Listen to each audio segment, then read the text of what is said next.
evil entity in the house. You are about to see real people. I was terrified beyond belief. Reliving horrifying paranormal encounters for the first time. I truly felt it was like living in hell. When skeptics become believers. I always just thought it wasn't real. It was, just fake hocus pocus stuff. I had a very myopic black and white view of the world. Now I'm talking to dead people. I buried this for nearly 30 years.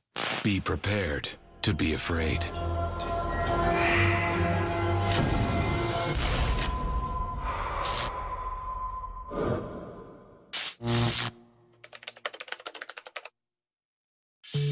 Marker? Okay.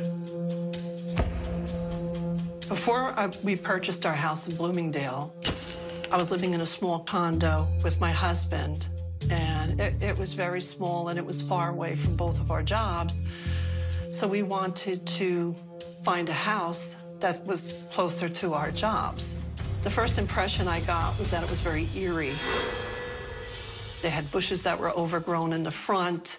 The house needed a lot of work. I saw crumbling masonry work in the front and the back. The roof was old, the siding was old. We walked into the inside, and it was just the eeriest house I think I've ever seen, but I liked it. We did close on the house in December 1997, and I couldn't wait to get started on it because the inside was so dreary. Just being in that house, there was just something different. I couldn't put my finger on it yet. Of course, there was a lot of noises, banging, dragging. I just chalked it up. It's an old house. There are going to be noises. I'm very skeptical with saying this noise doesn't make sense. Very shortly after we moved in, I just started getting a very strange feeling that something wasn't right.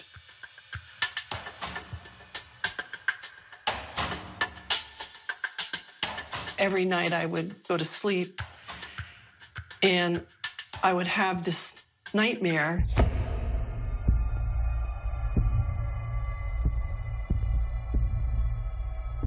I was in the house alone, and I had a very horrible feeling about it.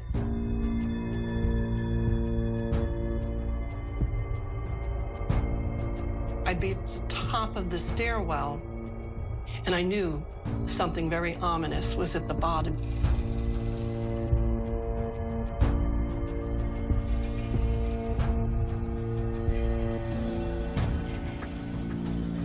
And I would look at a shelf and something would fly off.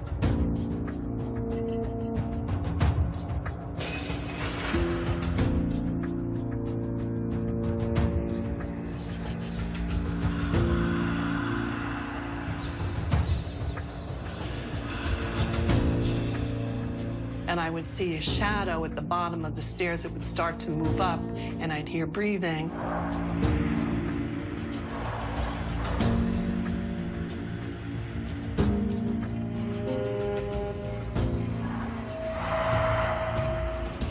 You just felt as if you were going to be killed, attacked, something.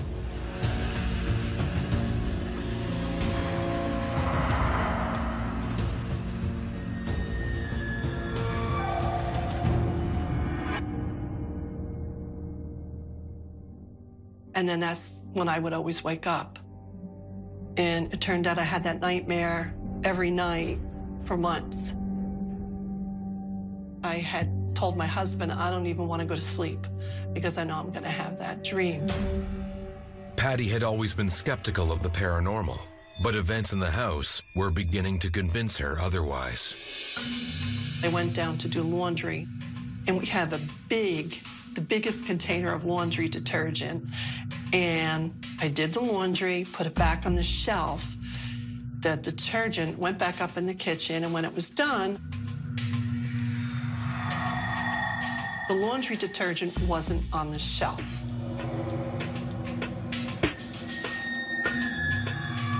I looked, and it was sitting 10 feet out into the basement, upright.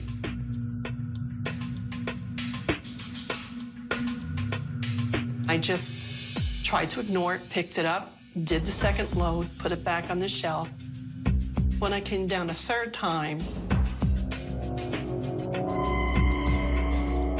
it was right back out in the basement again. That's probably the first time when I thought, it's almost like a mischievous child playing tricks on me. There was something about that house, and I had even said to my husband one day, you're going to think I'm crazy. I think this house is alive. There's something about this house. I don't know what it is, but there is. He just was of the opinion, if you ignore it, it will go away. He believed my dreams were caused from anxiety, moving into a new house. He just didn't buy into it and kind of turned a blind eye. I find that skeptics will gravitate to rationality before anything else. In their mind, they have convinced themselves that it can't be anything other than something rational. So they will take it that, oh, it must have been this, or they'll find any reason they can to prove that it's not paranormal. A few days later, I'm cleaning the house. We have French doors on our upper level going to the deck. And I see little handprints on the bottom of the window. And I told my husband about it. He goes, oh, you know, just forget about it. A couple days later, I saw them on again. My husband was home. I said, come here, I want you to tell me what you see. He looked and he goes, it looks like a child's handprint.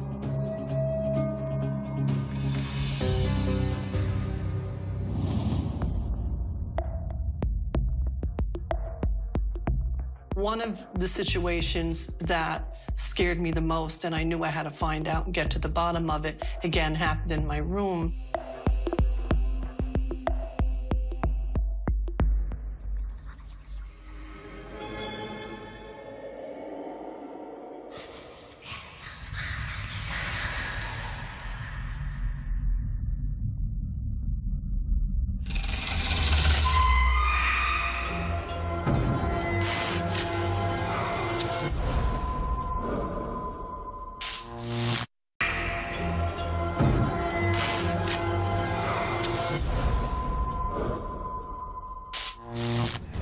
Patty Haig started having terrifying dreams as soon as she moved into her new home.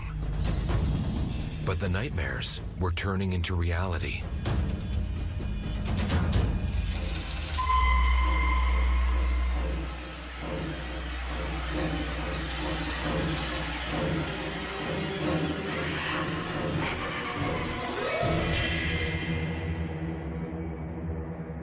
I dreamt of the child that I thought was in the house, and he bit me in the arm. And I woke up, I said, wow, that dream really hurt.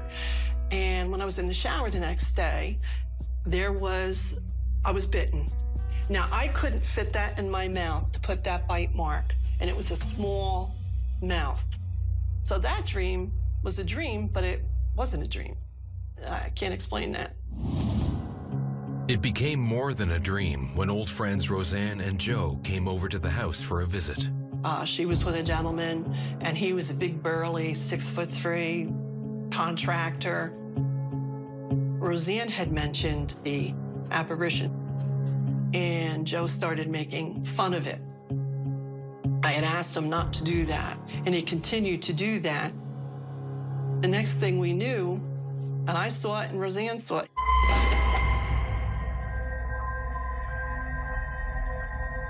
his stool was yanked out from under him. He landed on the ground. So, of course, we're like, Joe, are you okay? He got up and started crying. Started crying like a baby, and he said, Roseanne, we gotta go. We gotta go. Roseanne called me later and said, Joe said there's something evil in that house. When I fell on the floor, something whispered in my ear, you are going to die tonight. He goes, I'm never going back in that house again. And he never did. I just didn't know what to think. It can't be just my home. There's too much is happening. There's something happened around here, and I don't know what it was. I met my neighbor. She was walking her dog. I said, can I ask you a question? She goes, what? What? I said, do you have anything strange going on in your house that you can't explain? And she goes, what do you mean? I go, here we go. She's going to have me committed. And I just looked at her. I said, ghosts. Her jaw dropped. She goes, I can't believe you said that. She goes, ever since I moved in, she goes, things have been going on in the house that I can't explain. It turns out many people in that area were having experiences, but my house, everybody seemed to point to my house and said, but that's where it really gets very strange. I had to get to the bottom of this, how to find out, and I didn't even know really paranormal groups existed. When I Googled hauntings in Bloomingdale, I saw Mark's website. I first heard from Patty back in February of 2008, and she was looking for us to come in and perform a professional scientific investigation. Now, during this time, we were doing audio recording, trying to capture EVP, which stands for Electronic Voice Phenomena. Also, during the investigation, we had a video camera with night vision set up in the master bedroom, pointed at her dresser where she felt like she had seen things before. Patty was sitting on the bed nearby with one of our other investigators. And really, I was talking, but, you know, no one was getting anything. But I looked at the dresser, and I saw a white, almost like a mist or a shadow in front of the dresser. Look over there. So the cameraman, the investigator, panned the camera around from the dresser to see if he could capture anything. When he panned the camera to the left,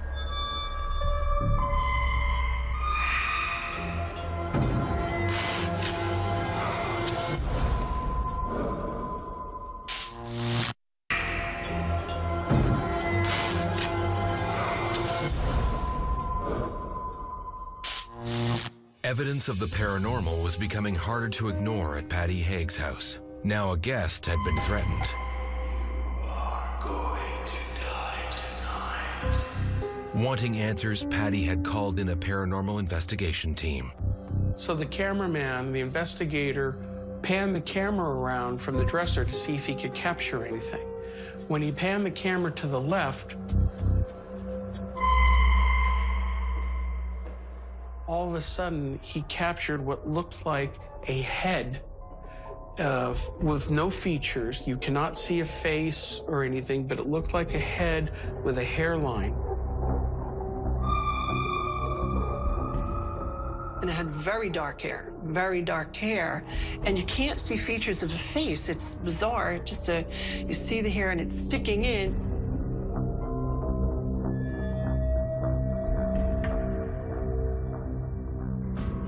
And then after a second, it seems to realize it's being filmed, and it slides right out of the frame. We felt that it was the land that had the activity more than Patty's house alone. So we made arrangements to bring in a ground-penetrating radar team to scan that area to see what they could find. And the results were very interesting because the radar operator said he found 5 areas of interest. And looking at the imagery, you can see the white spots that they found, that it was in his opinion that they could have been human burials still underground. It was our impression that this could have been a Native American site with circles, possibly a medicine wheel or other types of ceremonial circle used in their religion. If it's possible that if it was used for ceremonial purposes with the spirits, that might account for some of the activity that we were encountering in the area.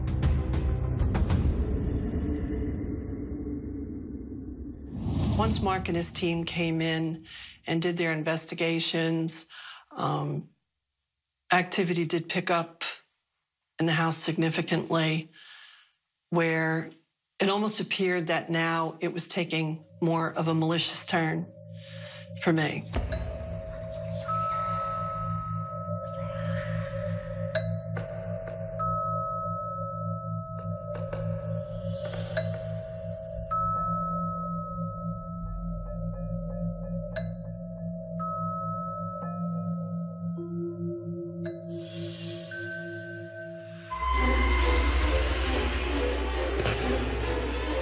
You just felt like you were going to be attacked. You felt like you were going to be murdered. I was pushed down my oak stairwell.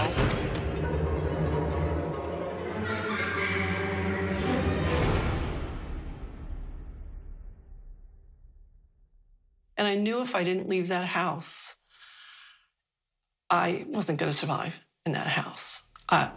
It would have been a disaster for me to stay in that home.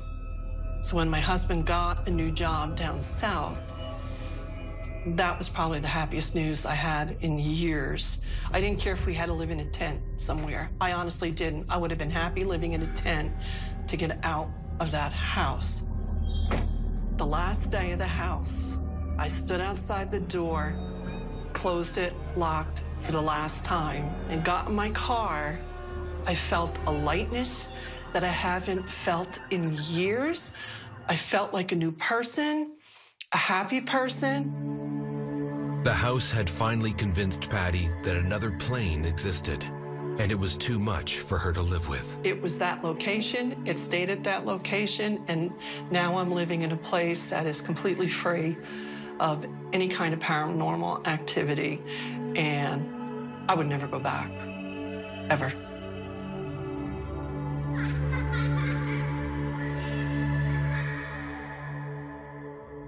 Skeptics of the paranormal often demand scientific proof before they will believe in the afterlife. But an intimate first-hand experience can lead to a dramatic change of mind.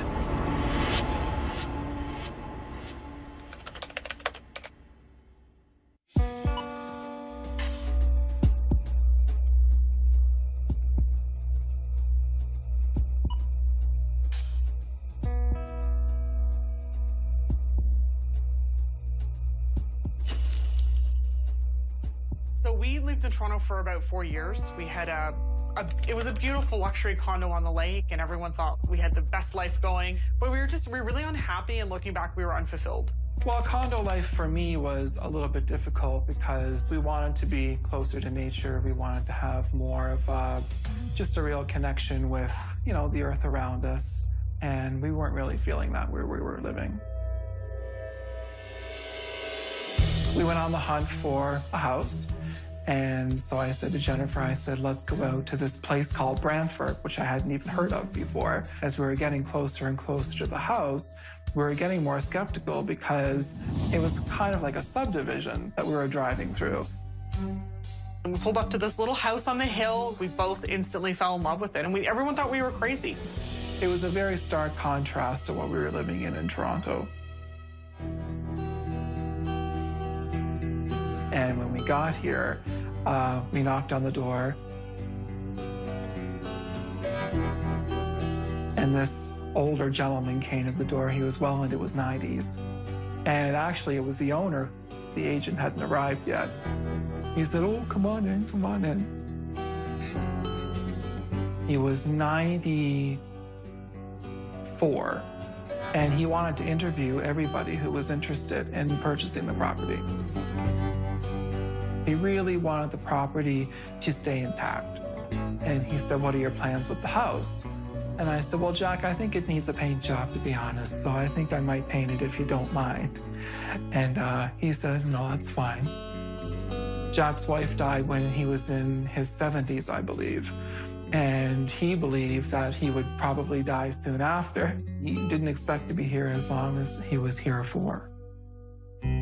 Jack took a liking to Jen and Daryl and sold them the house. We moved in September 30th of 2011. What we thought was a paint job turned into a complete gut job. It was during the renovation that Jen and Daryl began to notice strange things. Paintbrushes will go missing, keys will go missing. I had a book that went missing. If we lived in a really big house, I think it'd be easier to kind of, but our house is very small, so how far can something travel? When their complicated renovation was in full swing, what was supposed to be the easy job became the most baffling. And there was one particular paint color that Daryl would put on, and the paint would not stick. It just wouldn't stick. And it would fall off, and it would clump off, and it would drip off. We thought, what the heck? So we took it back to the paint company. The paint company said, paint's fine. I don't know what your problem is.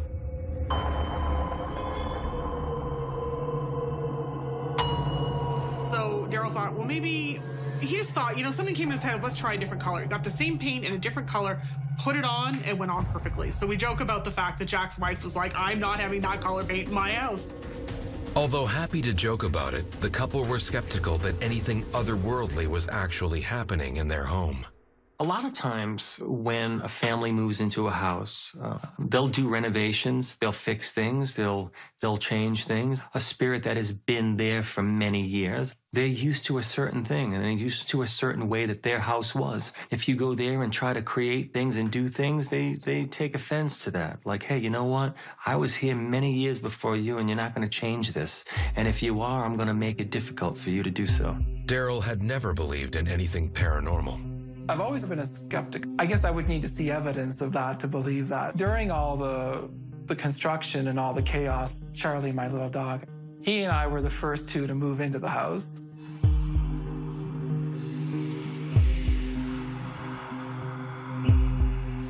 There are times where he'll just, for example, he'll be in the living room and he'll look out into the kitchen and he'll just stare and stare and stare and stare, and you're thinking,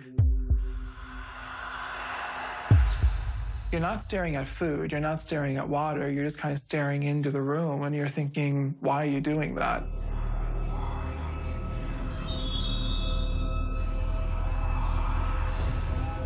You can tell he's looking, like he's watching something, and you kind of put your head around to see if you can see something too, you know, but I don't see anything.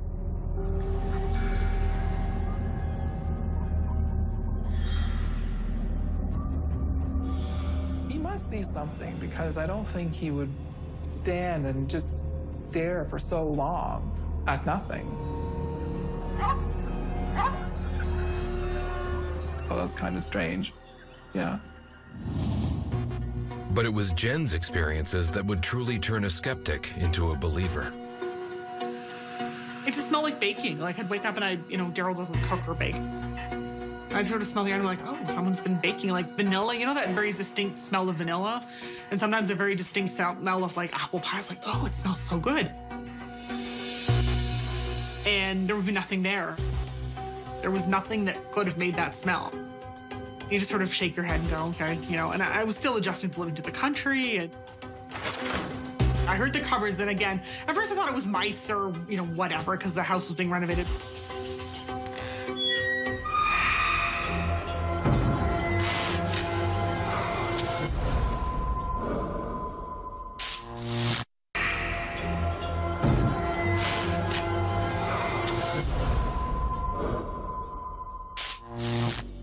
Daryl and Jen White fell in love with their little house on the hill, but after promising the previous owner they wouldn't renovate, they decided to do just that. I heard the cupboards, and again, at first I thought it was mice or, you know, whatever, because the house was being renovated.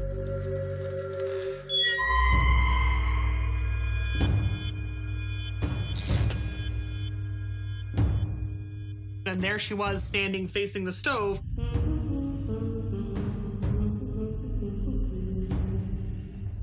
I wanted to authenticate my experiences and make sure that it wasn't, you know, all in my head.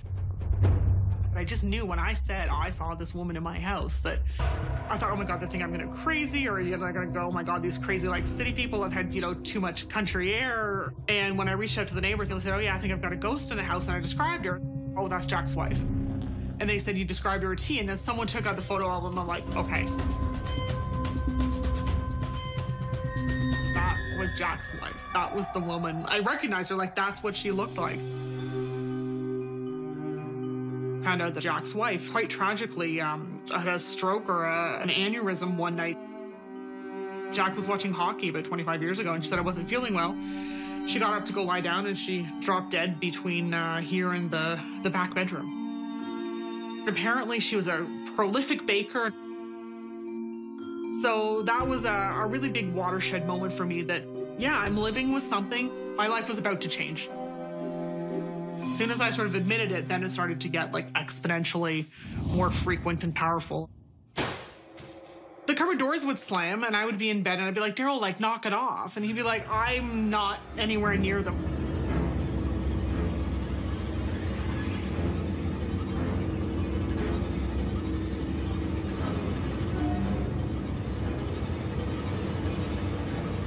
And she turned around and looked at me and kind of smiled at me and then vanished. Okay, this is real, this is happening. The neighbor, Janet, had let me know Jack had passed. And then it was about 2 days later when the kids had called and said would we be okay with him being scattered out back.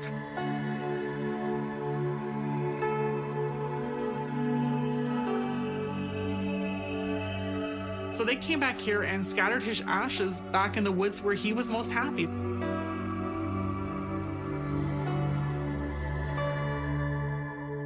With Jack's death, a new wave of paranormal events started. When we'd moved in, they'd cleaned pretty much everything out, but there was this one chair that was down in the basement. The neighbors had said to me, oh, that was Jack's chair. It was this wooden chair that he always sat on outside and watched the world go by. And so I thought, well, it's ugly. So I tossed it in the garage and thought, okay, next garbage day, I'll get rid of it. And it would reappear in the house. Like we would find it in the basement or it would go back to where he used to sit. And I'd say to Daryl, why is that chair out in the middle of the backyard? He's like, I didn't put it there. Jen found that once she opened her mind to the paranormal, her experiences became more powerful. I went for a walk and I took the dog, and the dog started barking his head off.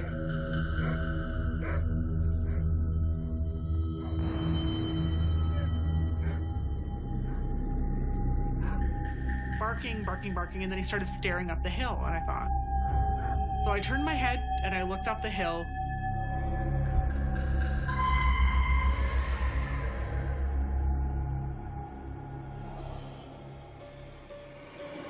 And there, standing there, I'll never forget it because I can still see his eyes, was Jack. So I said to him, I said, hey, Jack, you know, I'm so glad that all is good, and I promise you we're taking great care of the house.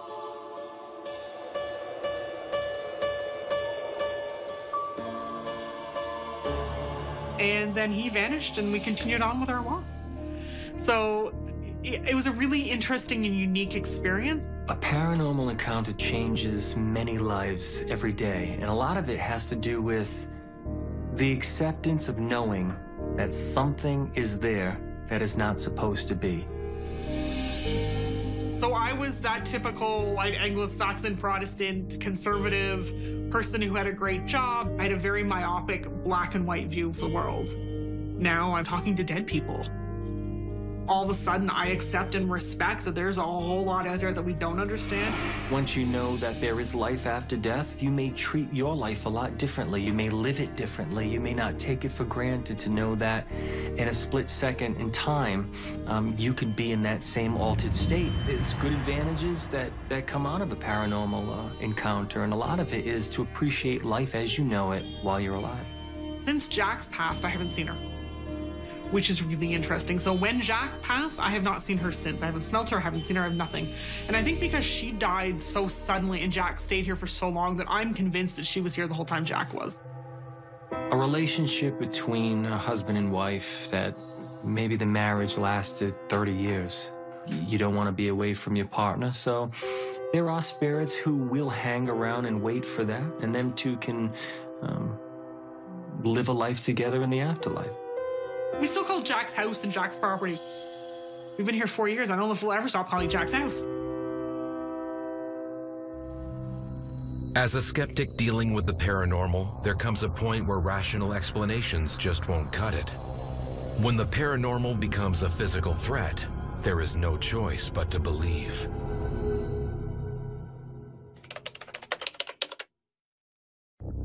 Story 26, Greg, take one, Parker.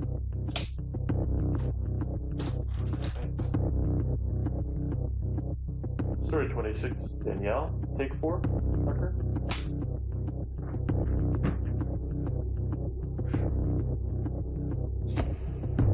I've never had any encounters before. Never really thought about it before. And it's just something that, you know, I always just thought wasn't real. It's, you know, just fake hocus pocus stuff. I met Greg through MySpace. She thought that I was cute, so we started talking. I have 3 children, Grant, Dylan, and Emily. They fell in love with Greg, and so did I. In December of '08, Greg opened his home to us. It was a kind of a rundown building, but it was cheap rent and it served its purpose. Her and her daughter, Emily, came up on the bus, started unpacking stuff, and she was like, oh, you know, I can rearrange your house now and, you know, make it the way I want to. I didn't have a lot of stuff. I was used to the military life. You know, being in the military, you minimize everything. And with Danielle, it was just, you know, it brightened it up a little bit more. You know, there's more colors, more flowery stuff, and, you know, just a woman's touch. And it made it a lot better. But this good feeling would not last long. It was just the little things at first.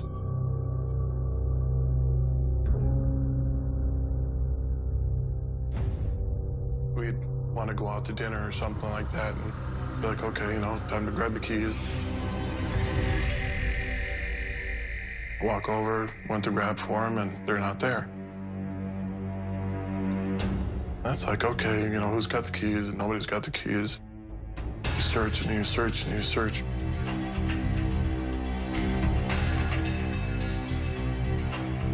You know, keys are nowhere to be found. Go almost back into the first location where I first looked for him. There are the keys, and it's like, no way. There's no way those keys could be there. Couldn't explain it. Spirits will move things if they know that it bothers you and intimidates you. Sometimes they'll play games. They'll take the smaller objects because it takes less energy to move those things.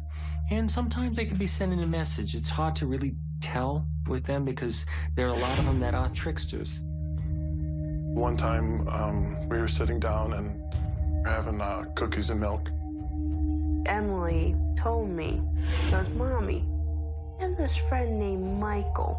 He likes to play with me. And I said, well, that's nice, honey. Would you like to share cookies and milk with Michael? She goes, yeah.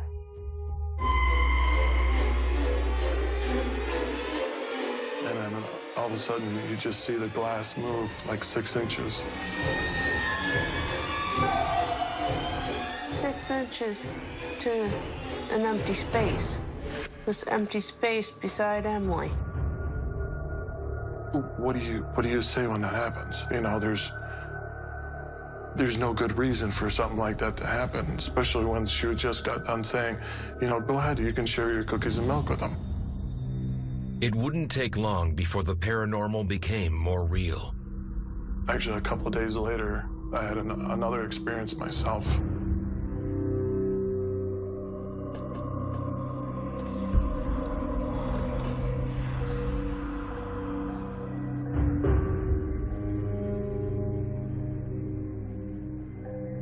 And all of a sudden, something grabbed the back of my leg.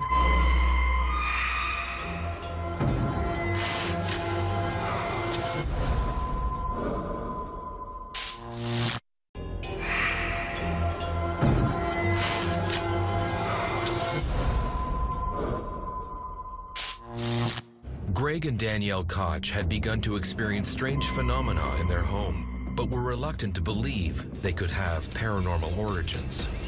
The activity was about to get more extreme. And all of a sudden, something grabbed the back of my leg and yanked me.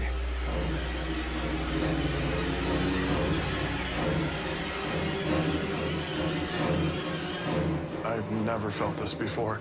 It felt like they were trying to pull me off the bed.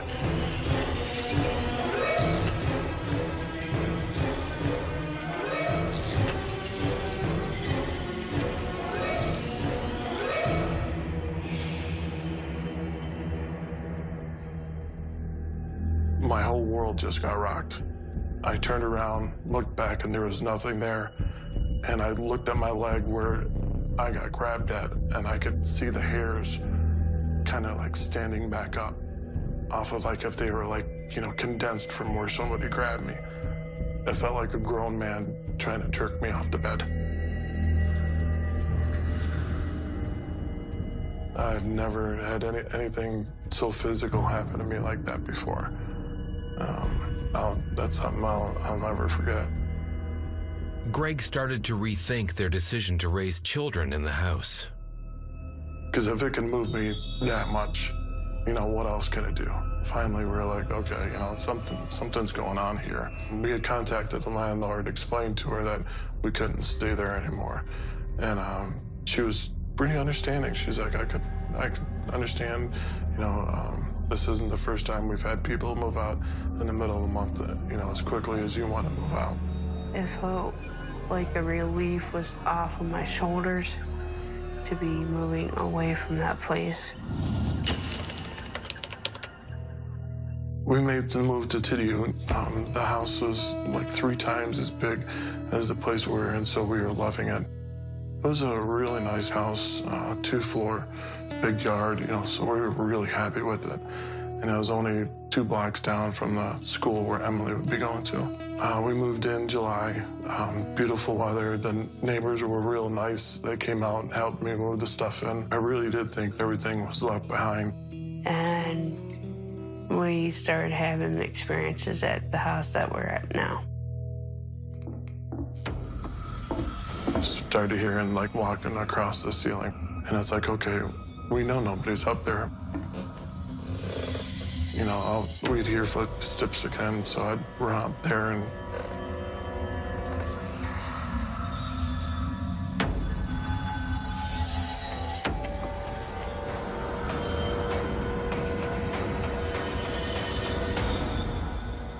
there's nobody there. I'd go back downstairs again.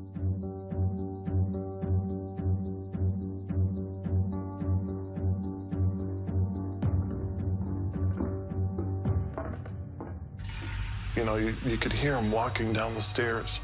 You know, thump, thump, thump, thump, thump. It just sounds like a heavy guy walking back and forth. And I'd run up there again, you know, just to make sure.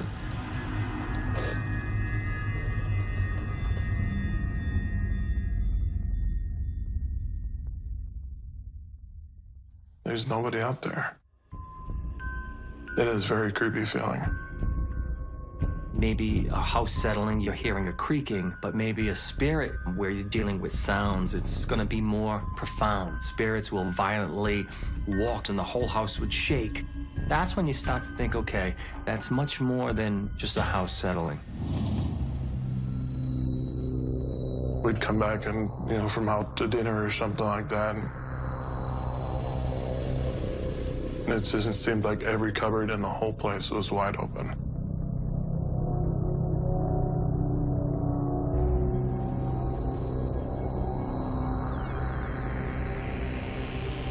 Nothing was really disturbed in the house besides, like, the cupboard doors. Like, there was no cans out of place. There was no, you know, anything missing, like somebody would have ransacked the place. It was just, every cupboard was open. Well, I was like, here we go again, you know. I was like, the last place was quiet, and now we got something going on here. And then, you know, Danielle was like, you know, I really hope something's not, you know, kind of following me. I knew something was following us then. It just seemed like, you know, from one location to another location, there is definitely something out there. I was in the bedroom. That's where I had my computer hooked up. I was playing a video game online. And she was out in the kitchen. All of a sudden, she calls me out there, and her voice kind of sounded funny.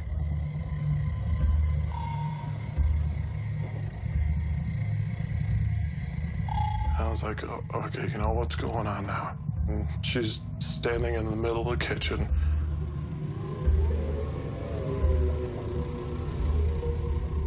And she's got this, like, kind of a blank look on her face.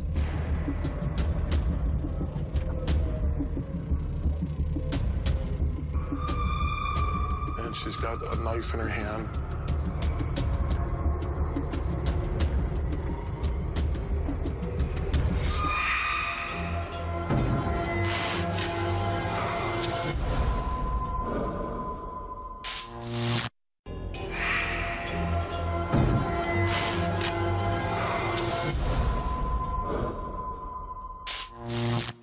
Greg and Danielle Koch had already moved once because of paranormal phenomena. Despite starting out as skeptics, the couple now believed in the dark side as the events became life-threatening. And she's got a knife in her hand. She's got it up, you know, kind of held like in a stabbing motion. And she's just standing there, and I'm talking to her. I'm like, Danielle, you know, I'm trying to get her to, you know, acknowledge me, to answer me, you know, to at least turn her face and look at me like she was staring off a million miles away.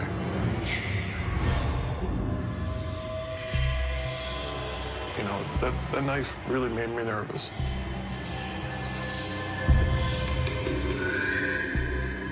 And so I was like, look, if you don't put that knife down, I'm gonna tackle you down to the ground and take it from you. She finally looked like she snapped out of it. She was like, you know, what's going on? And I was like, I don't know, you tell me. I was like, you've been standing there for about 5-6 minutes now with the freaking knife in your hand. I was like, I was starting yelling at you and you weren't paying attention to me, you know, you weren't acknowledging me. And she was like, I didn't hear you at all.